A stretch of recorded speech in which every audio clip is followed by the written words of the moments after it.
So this one's right after, the chapter 1 recording. So we're going to quickly head over here to check out like the outsides of all of these guys and how they've actually changed a lot.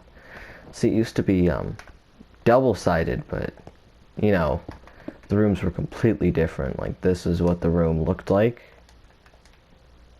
Basic stuff. This is like from this is from like the second reset. But no, it's like right behind the wall here. And these are the new ones. They're a bit different, but relatively, you still get around the same stuff. You get a bit more storage, which is nice. And these are like the tier 3s. And you'll love the order. So these are tier 1s here.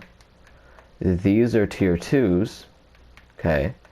But then we go all the way over here for a tier 1. Then tier 4 and 5. Which all the tier 5s currently are missing their backs from an improper cloning of the commands of the tier 4s. But the tier 5s won't be available till Monday. Fair warning, at around, whenever I get on, so probably 11 p.m. Central US latest.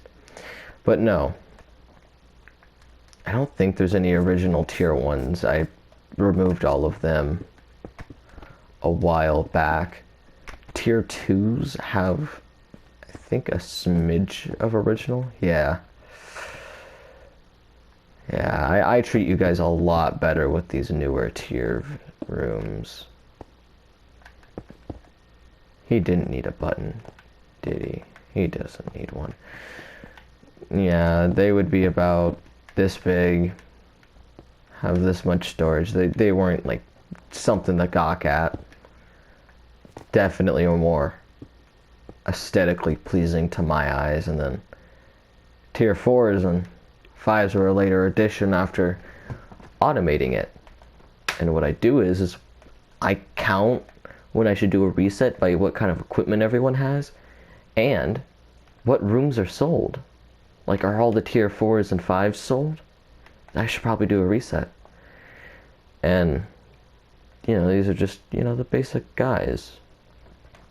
It goes from tier 1, 2, 3, 4 all the way up to 5, which has a custom hallway. She's picky about it. And these are essentially just all the tier rooms. Those are the rooms I experimented with to get the automation to work. I worked way too long on it. But let's quickly head over to the Hall of Fame to show you what it's going to look like.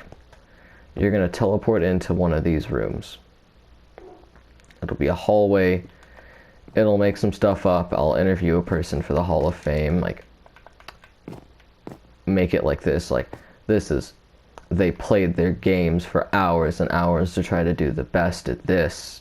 And they worked hard. Yada, yada, yada. Dialogue. Simple room decorations. It's actually, I don't know. I don't like that.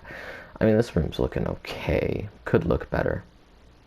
And, they took notes about the world and were trying to figure out stuff, yada yada. Try to keep it as factual as possible, and then there would be pressure plates right here. Open the door to a black room, and it would teleport you to another one of these hallways. And these rooms here are built by hand, so I don't copy and paste any of this. The hallways are copy and paste, but this is not. This is all built by hand. Like, I build their beds, their little shelves, little exiting door for, gotta exit your room. I'm not quite pleased with the TV. Could look better. Could look worse. Yeah. And this was for Joe, which is unbanned, but he's not come back. So, rip in the chat, boys. Rip in the chat. And these are the faction rooms, which I need to add more of. But what they do is you'd wonder how they get all these upgrades to work. What they do is, I gotta find, are there any that aren't maxed out? These, okay. So what you do is someone would buy it, and it will clone a certain one, and they use like relative area. They use tildes minus the blocks, so it'll say, this is your estimated area, now minus 1 block from it down, and it'll go a block down. And it's really cool. And what they'll do is when he upgrades this one, it'll clear this command block and make it air, and then put a redstone block here to power this one, which is like cooked cod. And it'll just do this process over and over, and this is kind of like the same thing. It'll clear you of your carpet, clone this guy, put it up there, and then, you know, you'll be able to teleport. And these are simple commands like /clear our carpet and /give end crystal. To be nice, you know. Got a vibe with the players. And that was the one that I would adjust. And then this one would be the one I would clone to see if it works. And then I had another one here to get the shops to work, which took one hell of a time. And this one still doesn't work because it's an older one. But terrible fishing event. Let's go over here to the personal bank vaults. Let's go to one, let's go to one that we have that has a rich player. So each one of these vaults has to have a special currency. So for every single vault there is, this chain command block row will grow, and this is for hard resets, to reset players' vaults.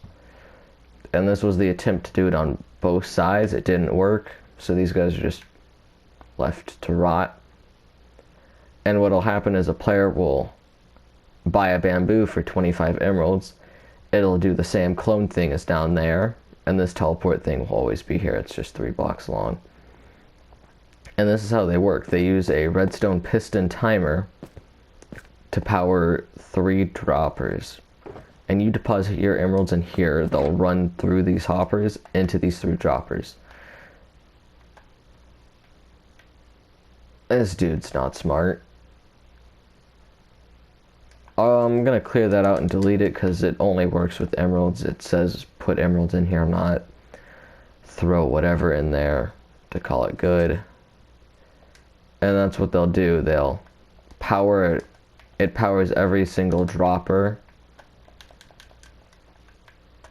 with items. And what'll happen is this popper will be powered, shoot one into here. This one will get powered and shoot one into here. Now, it doesn't mean that your emerald from here will travel all the way up immediately. It'll travel one by one for every cycle. And one of these is about 0.5 seconds. One item transferring, so I don't know what Bowl was about the whole, oh, hoppers are going to take longer to move stuff. No, they don't. And this is all the redstone behind it. It's a basic shop design from my kit PvP. And I'll fill it up all the way to there. That, it'll get rid of 2 emeralds. So if another emerald were to transfer into here, this player's lucky day, he gets an emerald faster than normal. It'll go through, get rid of 2. They'll drain into here, but this redstone signal will go down to here to power this dropper to shoot an emerald into this. So his 2 will turn into a 3. And this is how you get your cash, which is like from the banks, and it's, rather nice. Oh shoot, are these older? Yeah, these weren't built right. Okay, that's aside the thing. I'll fix those later. Who cares? People know to deposit emeralds.